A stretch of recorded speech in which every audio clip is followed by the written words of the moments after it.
So remember when the Vikings fired Rick Spielman, and the thought was, all right, Trader Rick is gone, so the Vikings are just going to stick a pick. Nope. Kwesi was just like going off the rails on a Kwesi train. Minnesota Fighting Vikings, they had 6 trades, including 2 with division rivals, the Lions and the Packers, but they got 10 phenomenal players. We're going to run through the entire shebang, as well as talk about their impact on the current rooster with the Vikings. So Lewis Cine up at 32. Yes, the Vikings moving down from 12, giving up 46, maneuvering with the Lions. Still get an absolute hard-hitting nail-driver safety coming out of Georgia. 2001 was a breakout season, 43 tackles, 1 interception, 9 passes broken up, 81.6 PFF grade, including 87.3 grade in coverage. First team all SEC, as well as defensive MVP of the national title game. Kid can bring it. Kid is... don't want to overhype him too much, but Brian Dawkins adjacent. I mean, there's a lot of that to his play. Plus, he isn't a dirty player. He will put the fear of God in players, but he plays clean, which is something I really respect. Also, it's important because you don't want him to be fined. You don't want giving up 15 yards all over the place.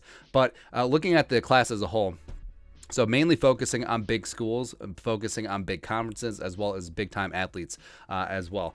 42, Andrew Booth Jr. So the Vikings maneuvered. They trade down with the greasy, grimy Green Bay Packers, gave them Christian Watson. Again, I'm more scared of Romeo Dubes than Christian Watson. It just is what it is. I'm also scared of Jameson Williams once he gets healthy, whatever. But Andrew Booth Jr., he fell due to medicals. He's never fully been healthy during his time at Clemson, former 5-star recruit. And even when he was unhealthy last season, he had some core muscle injury issues, which was taken care of during the offseason. That's why he didn't test, hence why he doesn't have...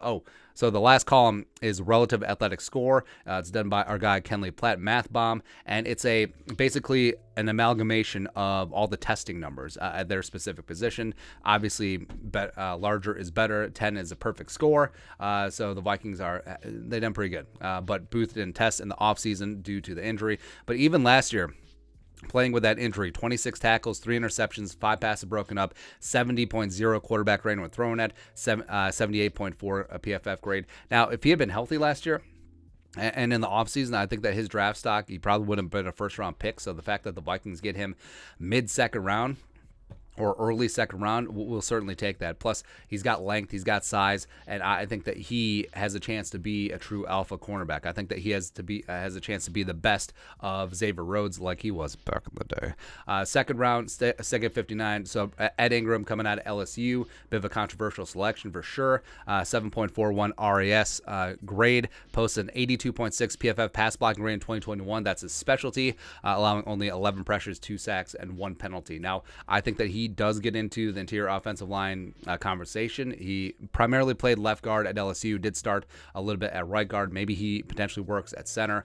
but pass blocking is going to be his forte, and that's what the Vikings specifically needed along the interior offensive line. So that's why they potentially overdrafted him at 59. Third round, 66 overall. One of my favorite players, Brian Asamoah, coming out of Oklahoma. He's just a ball of energy, just a heat-seeking missile, just gets after it. 8.27 RAS score. In 2021, he led the Sooners in tackles with 80, 4 tackles for loss, a sack, 2 forced fumbles, also 14 pressures, and a 73.8 PFF grade. Second team, all Big 12. And the thing about the top 3 defenders drafted, Cine, Booth Jr., Asamoah, is that they don't play overly cocky, but they play with an energy, and energy can be infectious. And the Vikings defense the last couple of years, they've lacked some juice. So on the back end of this defense, the Vikings all of a sudden infuse with both talent as well as energy. I think that there's going to have some swag. They're going to play fun. They're going to play fast football, and they're just going to get after it. And I think Asamoah, I think right away he's going to be in the nickel packages. He's a great cover linebacker, as well as great recovery speed, just really gets after it. I think eventually he is going to be the heir apparent to Eric Kendricks. Plus, they are overhauling the interior of the linebacker core since they are shifting schemes. So we'll see. Fourth round, starting day 3, Caleb Evans coming out of Mizzou, formerly at Tulsa. Last year in Columbia, he recorded 29 tackles, 3 passes broken up, an interception, a sack, and a 74.6 PFF grade, 9.63 RAS score. He is a lot like Andrew Booth Jr. He's got length, he's got size. Now, he played a ton of zone at Mizzou.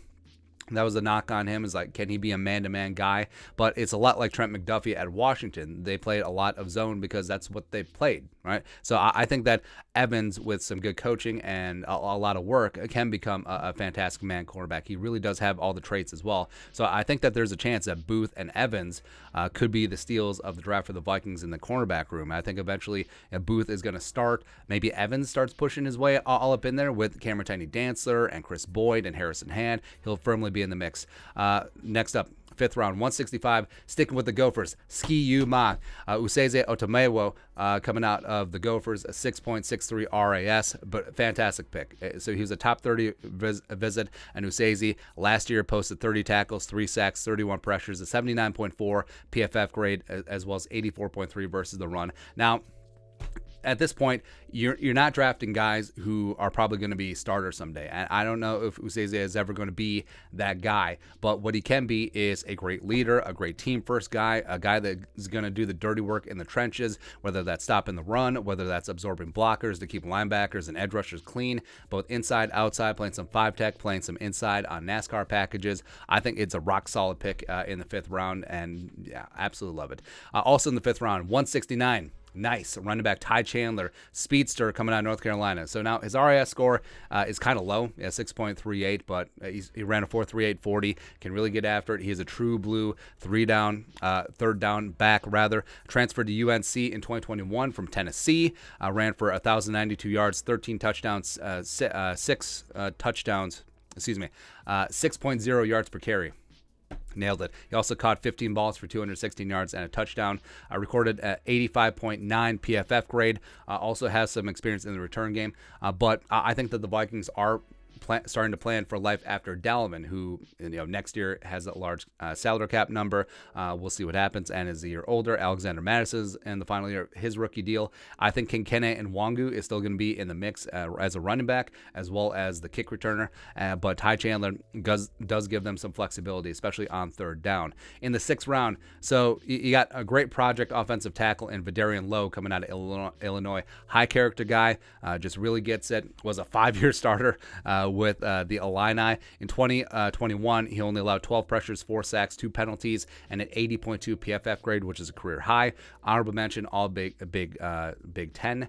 And he's married, got 2 kids. He adopted his 14-year-old brother when their mother unfortunately passed away. So, high character guy, massive size. He's got size for days, prototypical tackle stuff. Now, a lot of technical issues that have to be ironed out, but I think that the coaching staff thinks that, hey, we can have this guy on the practice squad, work with him for a couple seasons, then maybe down the line, he can be a valuable swing tackle. Maybe we even kick him inside to guard, who really knows, but we'll go from there. 6th round, Speedy, Jaylen Naylor, former track star, coming out of Michigan State, 8.12 RAS. He clocked in a 4.5 40. I actually think that he might be a hair faster. 2021, nailed it. 38 catches, 692 yards receiving, 6 touchdowns, 18.2 yards per catch, second in the Big Ten. He led the Big Ten in yards per catch in 2020, 77 PFF grade. Does have some great punt return ability as well. I think that Naylor, if he can get over some of his injury issues, which is why he dropped to the 6th round, I think that he would be great value. I think that he would be a nice wide receiver 4 or 5, and I think that he is probably going to be the betting favorite right now to take over the punt return position since they didn't re-sign D.D. Westbrook for reasons. And then finally, 7th round, 227, tight end Nick Muse. Hey, coming out of South Carolina, 8.79. Just a voracious run blocker as well as solid as a receiver. Kind of underutilized in the system there, but I think the Vikings have a wide opening at tight end too, and maybe Nick Muse can grab that brass ring. So then take a look at how they fit in with the depth charts. So cornerback-wise, I think Booth, probably you pencil in as a starter. Hopefully he can stay healthy. Hopefully he can get after it. But Peterson and Booth, Dancer rotating in. In the slot, you probably have Shandon, Harrison Hand as well. Safety-wise, they talked about that there's going to be a way where they can have Harrison and Bynum and Lewis Cine on the field at the same time, and I believe it. I think Cine is the heir apparent to Harrison, but Harrison's not going out to pasture anytime soon. Bynum, a little bit more of a free safety, more of a coverage guy. Lewis Cine, more more of a traditional strong safety. Let's see here. Linebacker-wise, yeah, I think Asamoah.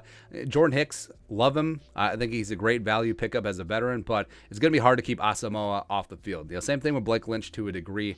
Chad Surratt never really got the time of day last year. Maybe he can be something in year 2. But, yeah, I think Asamoah is going to come in. He's going to be electric on special teams, and it's going to be hard to keep him off the field. Defensive line, you got Useze coming in on the edge where he's not really a stand-up edge rusher, not really that much of a true blue pass rusher at all, but he is just a blue-collar, do-it-all defensive lineman. He's going to do the dirty work for sure. Interesting that the Vikings only took one defensive lineman. We thought maybe they could take some defensive interiors since Dalvin's on the final year of his contract. Harrison Phillips, his 3-year deal is really a 1-year deal. Armand for Watts is coming up on his rookie deal as well, but only one player added to the defensive line mix. Pass catchers. So we got Jaylen Naylor in the 6th round. I think that he slots in around ISM, around BC Johnson, competing for that wide receiver 4, 5, 6 spot. So we'll see. Nick Muse. I mean, tight end 2 is wide open, man. It is absolutely wide open. Johnny Munt coming over from the Rams. Ellefson from NDSU. Zach Davidson, last year's 5th-round pick. So it's going to be interesting to see because Irv is going to be your tight end 1, but he's also heading into the final year of his rookie deal, and he's coming off a knee injury. So what's it going to be? Running back-wise, Ty Chandler. I mean, the Vikings already had the deepest running back room in the league, and now they got deeper. So they got Dalvin Madison. King Kenne is going to get his, as well as Ty Chandler. Fantastic third down back. Love to see it. Offensive line-wise, so the only 2 guys who are guaranteed to start are O'Neal and Darisaw. And that's frankly the way that it should be. Vidarian Lowe is going to be a nice project, except I don't expect anything from him for a couple of seasons. But the question is, who's going to be your starting 3 interior offensive linemen? I mean, Chris Reed could start at the guard spots or center. Ezra progressed nicely at left guard, but he's not promised anything. Wyatt Davis, last year's 3rd-round pick, no matter what, also worked in some center. Garrett Bradbury, 5th-year option, not picked up. Ed Ingram coming in as a 2nd-rounder. Probably has one of the better anchors of this group, as well as one of the better pass protectors. Jesse Davis as a free agent coming over from the Dolphins. Schlottman coming over from the Broncos. Kyle Hinton. I'm not ready to give up on the pride of Washburn. Go Ichabods. Not yet.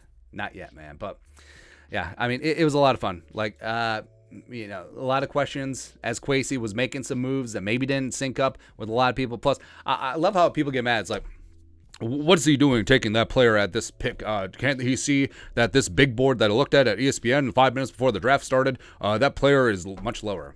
It's just the only person whose big board matters is Kwesi's. I mean, that's it. That's it. And he went out, and the only person whose trade chart matters is Kwesi. So he went out and got his guy, and I'm sure that he felt like he got decent value or very good value in all the trades that he made. Otherwise, why would they make him? Like no one's holding you hostage to make these trades. It doesn't make any sense. But I think the Vikings right away, Scene's going to be in the mix. Booth Jr. is a potential starter. Ingram could potentially start. Asamoah will be in the mix. It'll be hard to keep him off the field. Evans, I think, could be an eventual starter. Useze is going to be a great rotational guy. Ty Chandler, 3rd down back. Vidarian Lowe, maybe he turns into the swing tackle down the line. Jaylen Naylor, if he can stay healthy. Punt returner, yes. Wide receiver 4 plus, yes. Nick Muse, like we said, tight end spot is wide open. So the Vikings did a really good job of getting some very good players at positions of need, and now they're just going to get after him, man. And Kwesi, F the trades, F the haters, F whatever. Oh, we did give up a future 4th rounder. Who cares? Who cares? Yeah, that's all. But it's a lot of fun, man. It's the most grueling and fun 3-day stretch on the football calendar. But thanks for coming along. Means a lot. That is all.